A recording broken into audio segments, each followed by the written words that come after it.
डर सबको लगता है। मनोज अपनी माँ गौरी, पिता श्यामलाल और छोटे भाई राजन के साथ जनकपुर गांव में रहता था।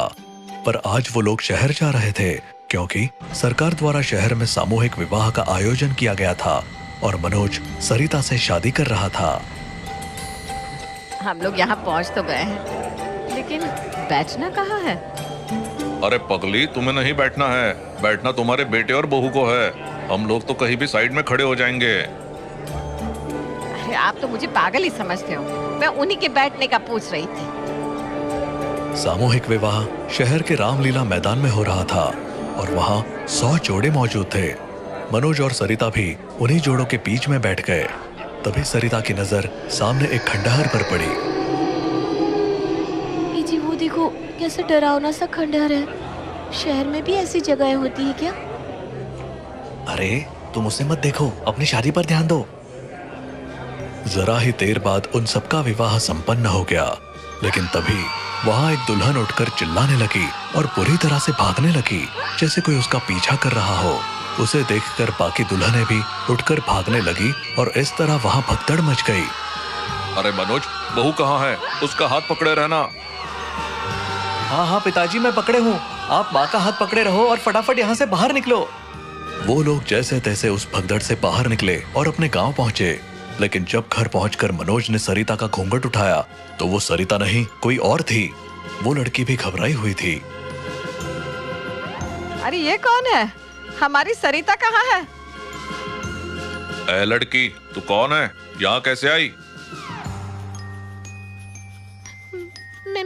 मेरा नाम बिंदिया है। मुझे नहीं पता मैं यहाँ कैसे आई। शादी में भगदड़ मचने के बाद मुझे कुछ समझ में नहीं आया। घूंघट की वजह से मुझे भी पता नहीं चला कि मैं किसके साथ आ गई। तुम्हारे पति का नंबर बताओ, हम उन्हें फोन करके बुला लेंगे। मुझे कुछ याद नहीं, न घर का नाम न गाँव का। बिंदिया के रोने से माहौल और भारी हो गया। गौरी ने उसे संभालने की कोशिश की। अरे बेटी रो मत, हम तेरा घर और तेरे पति को जरूर ढूंढ निकालेंगे और हमारी बहू सरिता को भी। हाँ तुम घबराओ मत, जब तक कुछ पता नहीं चलता यहीं आराम से रहो, अपना सामान कमरे में रख लो। तभी उन्होंने जो फोटोग्राफर बुलाया था वो आ गया। हाँ तो फोटो खींचनी है ना, सब लाइन में खड़े हो जाइए। नहीं, अभी फोटो की जरूरत नहीं है, हालात ही ऐसे हैं। अरे माँ, आ ही गया है तो खींच लेने दो, यादों के लिए रख लेंगे।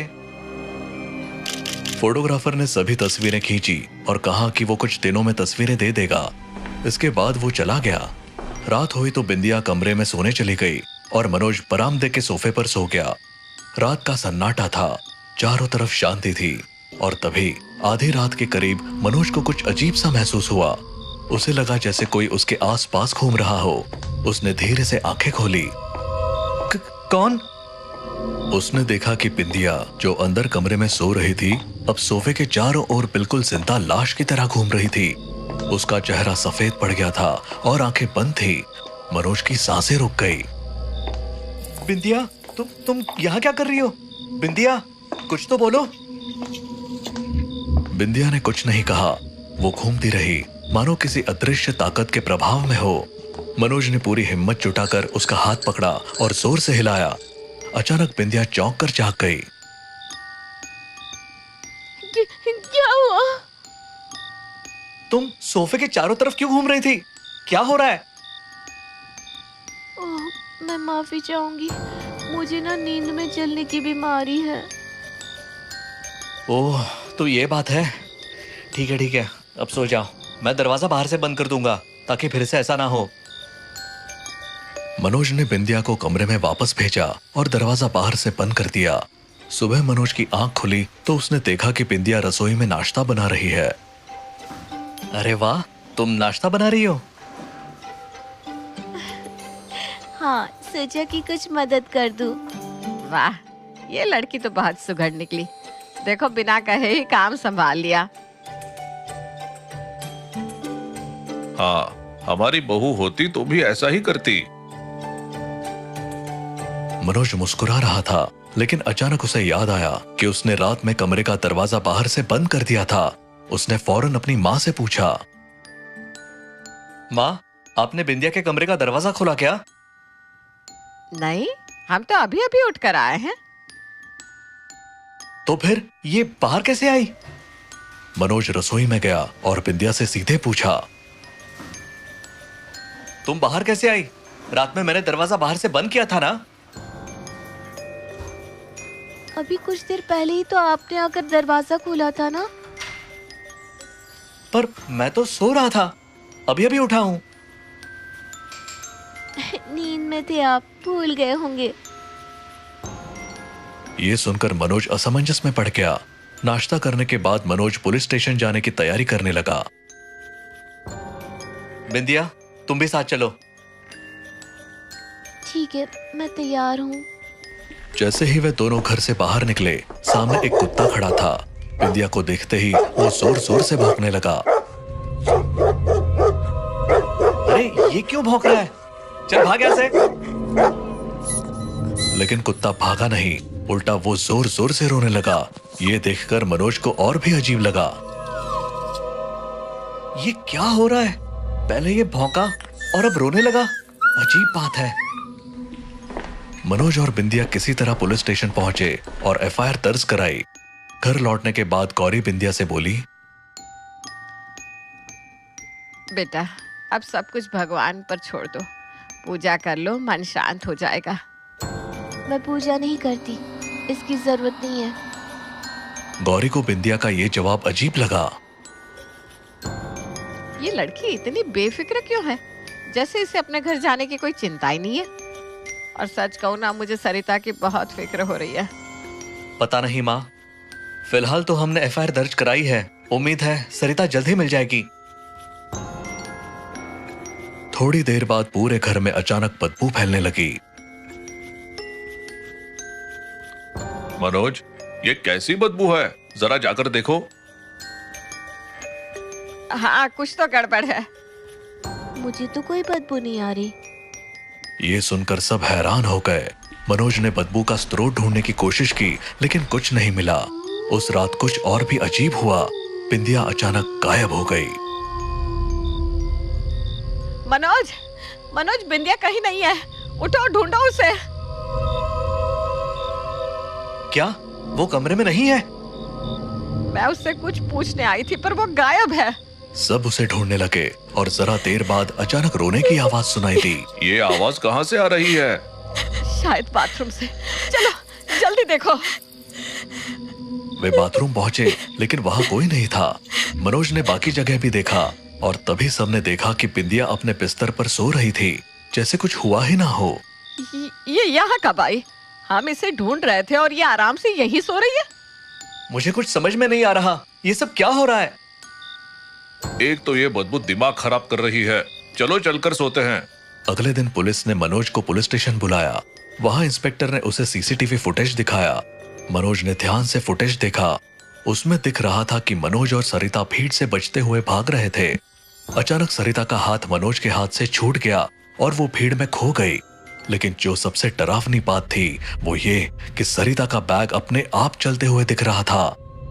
ये क्या है? बैग अपने आप कैसे चल सकता है? हमें भी यही समझ नहीं आ रहा। और देखिए, आप किसी का हाथ पकड़े हुए हैं, लेकिन फुटेज में तो दिखाई नहीं दे रहा। ये कैसे मुमकिन है? मनोज का चेहरा सफेद पड़ गया। उसके माथे पर पसीना आ गया। क्या ये सब किसी भूत का काम हो सकता है? आपकी शादी जहाँ हुई थी उसके सामने खंडहर है। हमने सुना है कि वो जगह भूतिया है। शायद इसका संबंध वहीं से हो। ये सुनते ही मनोज पूरी तरह डर गया। वो बिना कुछ कहे घर की ओर भागा। घर पहुंचने पर मनोज को बदबू और ज्यादा तेज महसूस हुई। तभी दरवाजे पर फोटोग्राफर आ गया। मनोज जी, ये आपकी शादी की फोटो है, देख लीजिए। तीनों ने फोटो देखे, पर उनकी आंखें चौड़ी हो गई, क्योंकि हर फोटो में बिंदिया गायब थी। ये कैसे हो सकता है? मनोज, ये सब क्या चल रहा है? मुझे तो कुछ समझ में नहीं आ रहा। मनोज के हाथ पैर ठंडे पड़ गए। तभी गौरी ने बिंदिया का नाम लेकर चिल्लाना शुरू कर दिया। बिंदिया, बिंदिया, कहाँ हो तुम? बिंदिया। लेकिन बिंदिया कहीं नजर नहीं आई। मनोज ने सरिता का बैग उठाया। ये बैग इतना भारी क्यों है? इसमें तो सिर्फ कपड़े थे ना? मनोज ने बैग खोला और वो चीख पड़ा। बैग के अंदर एक लाश थी। लाश के टुकड़े टुकड़े हो चुके थे और कुछ हिस्से जैसे किसी ने खा लिए हों। हे भगवान, ये क्या है?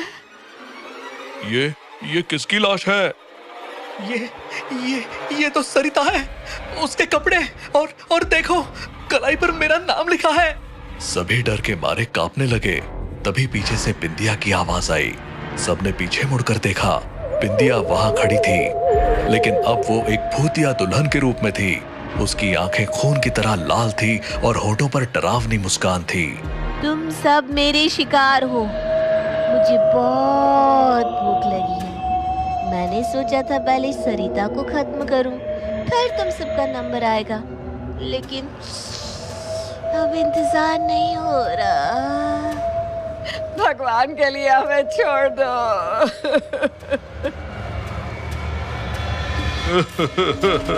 हमने तुम्हारा क्या बिगाड़ा है? गौरी, श्यामलाल और मनोज ने भागने की कोशिश की, लेकिन सारे दरवाजे अपने आप बंद हो गए। बचाओ, कोई तो बचाओ! बचाओ, कोई तो बचाओ! विद्या ने हाथ का इशारा किया और तीनों हवा में उड़ने लगे। वो तीनों मदद के लिए चिल्ला रहे थे, पर बिंदिया तो जैसे उनके साथ खेल रही थी। उसके नाखून अचानक बड़े होने लगे और अपने हाथ के एक वार में उसने तीनों की गर्दन धड़ से अलग कर दी। फिर उसने तीनों के इतने टुकड़े किए कि उन्हें गिनना भी मुश्किल था।